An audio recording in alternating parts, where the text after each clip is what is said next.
with us the whole time. He knows the system, knows where we're going to go with things. And then he'll be familiar with like Devontae and some of the other guys to lean on. So I think from a standpoint of bringing a guy in, we're in a pretty good spot where he can still pick it up and feel confident in what he can do. What do you think about his run blocking? And that's a big part of receiver play. Yeah, so when we talk about run blocking, like the best thing that a guy can do is just give effort, right? And so he's going to be a maximum effort guy. We know that coming in. And then we got to do as coaches, put him in a spot to just not be in a bad position as far as schematically, with a certain body type, one-on-one. You want to always make sure you have certain guys in certain spots. So that's kind of up to us as coaches. But really, when you look at it, it's got to be effort. And, if the guy's going to give a good effort, we can get what we want out of him. Kevin, Nick had talked post joint practices that the one thing that concerned with the offense was negative plays. Mm-hmm. What do you think led to that?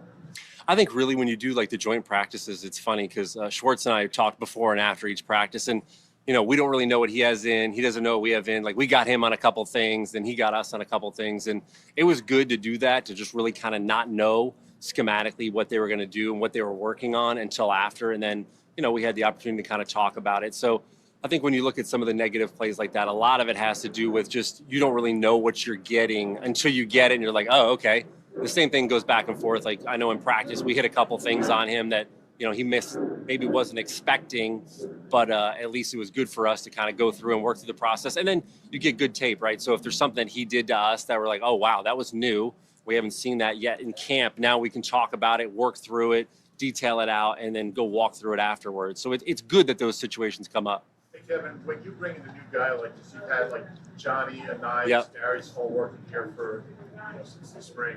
Is there a message to those guys? All of a sudden, maybe a roster spot looks less attainable. What do you have to say to them to kind of not let them get affected by it? Yeah, I mean, that's part of the business. Obviously, we all know that. But I think really when a guy comes in late like he did, like we have right now, this situation is those other guys need to understand, like, I got still another week to prove myself. I got to continue to work through this and do the best that I can. And then from there, the decision's up to, Howie and Nick and everybody upstairs. But I think ultimately, like the guys understand it's all a competitive thing. And when you look at a back-end roster guy, you're not only competing for our roster, but you're competing for other rosters at all times. So I think it's important. And most guys start to understand that. And those guys, a lot of them are in year 2 and year 3. So I think they pretty much understand where they're at with that. What do you think the tight end? Oops, sorry. Third tight end depth. What does it say that you guys were able to unload a guy and about the remaining guys like Kylan and EJ are probably? Yeah, I think this year especially we've had a lot of depth in that room and the receiver room, obviously, but in the tight end room, there's different body styles and types in there. And when you look at that room, they've done a good job. Jason Michael's a really good tight end coach. I've known him for a while, worked with him. He does a really good job of developing guys and getting them, up to speed with our offense. And I think we have a bunch of different guys in that room that can fill different voids. And some of those guys are good special teams players. So I think when you look at the versatility of what we had in that room allows us to do kind of what we did with that move. But not only that, we feel very confident and comfortable with the guys that are still here. Last year when you guys brought in Jahan Dotson, Mm-hmm. he was saying it kind of took him a little while to kind of get used to Jalen, get used to the Yep. offense. And obviously seeing that, are there things you can kind of take away from that to kind of help John Mechie's adjustment to the team? I think the biggest thing is he has some relationships with guys on our team already. And so even yesterday, I walked through with him.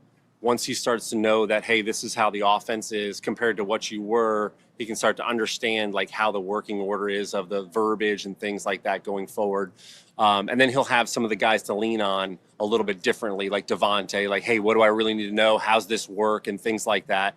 So I think there's a little bit of a difference from that standpoint. But I do think, to your point, there's an accelerated ramp up version that you have to do for those guys, just to get them to practice today. For example, we have to do some things just to see what we have. So I think from him getting comfortable with the offense will take some time, but at least, he's got some guys that he can lean on to kind of get him through those little things that have happened for the last 4 years that he may not know about, but we can help him with. With Will Shipley, he seems to have really developed running aspect, receiving aspect. Where is he in pass protection as far as being able to be that third down guy? He's done a pretty good job. Pass protection is one of those unique things at the running back position where you got to get reps at it, right? So going against the Browns the other day was really good for him to see different blitz packages, unlike Vic. So he's seeing new things and getting exposed to that, because that's really what it comes down to, is just reps. You just got to see it full speed. We can walk through it, which we do, but like the full speed reps of seeing it, knowing how to do it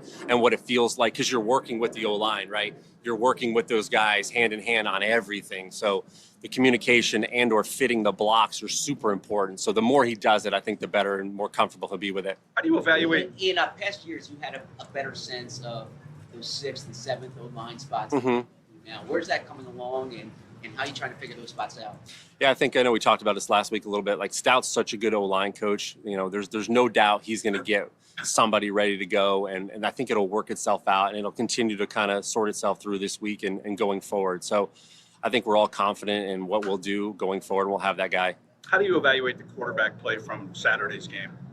So really, when you look at the quarterback play, like, we had a couple negative plays that got us behind the sticks a little bit. So when that starts to happen, you're trying to play back on schedule, so it's difficult.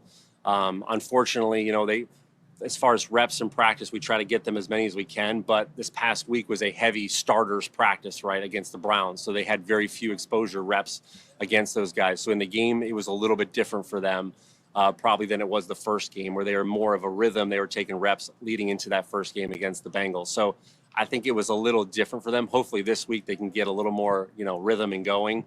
But it's hard when you have those negative plays. It kind of can set you back a little bit and push you in a bad spot.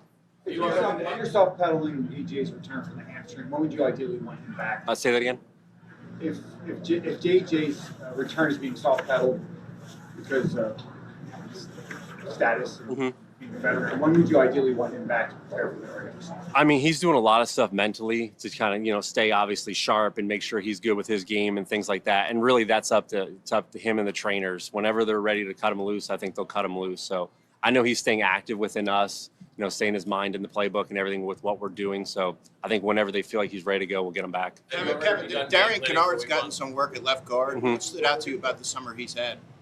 He's done a good job, right? So he's had to bounce around. Last year, he's pretty much playing tackle. Now he's playing guard. And you want guys that are versatile. And with him being versatile, I think that just adds value. So continue to kind of move him around to see what else he can do is just going to add value. Have you already begun game planning for week 1? We've kind of done a little bit. It's difficult. How these weeks work for us are kind of like fast paced. Like the other day, we were literally working on 2 practices, a Jets preseason plan for the young guys, and then what we're doing the next week in between that kind of dead period before the Cowboys. So like there's 3 and 4 things happening. That day off that we had, there was a lot going on just for this week, kind of a final install stuff, rep some things in practice today and tomorrow that we want to make sure we get full speed before we get into that game week. So there's a lot kind of going all at once, and we're trying to sort through it. But I think once we get through this week, right, it calms down. We kind of shift our focus, which will be nice, and get ready for the game. In Tanner's case, what is it about his development that makes you comfortable and confident he doesn't need the full preseason schedule? I think he's gotten so many good reps, really, and even this past week against the Browns, it was so good to see him against different guys and different rush patterns and protection things he had to solve. I think that's been really valuable for him. And really, when you look at his whole body work, him getting to play last year in a full game was awesome, right? So that was the biggest exposure he could get to prepare and go against the Giants. That really helped him. And since then, he's just kind of continued to grow. I think him sitting for a year or so really helped his development as well, just kind of understand the pace and the speed of the game and the knowledge. And since then, he keeps climbing, which is great. Thanks, everybody. Thanks, guys. Appreciate it.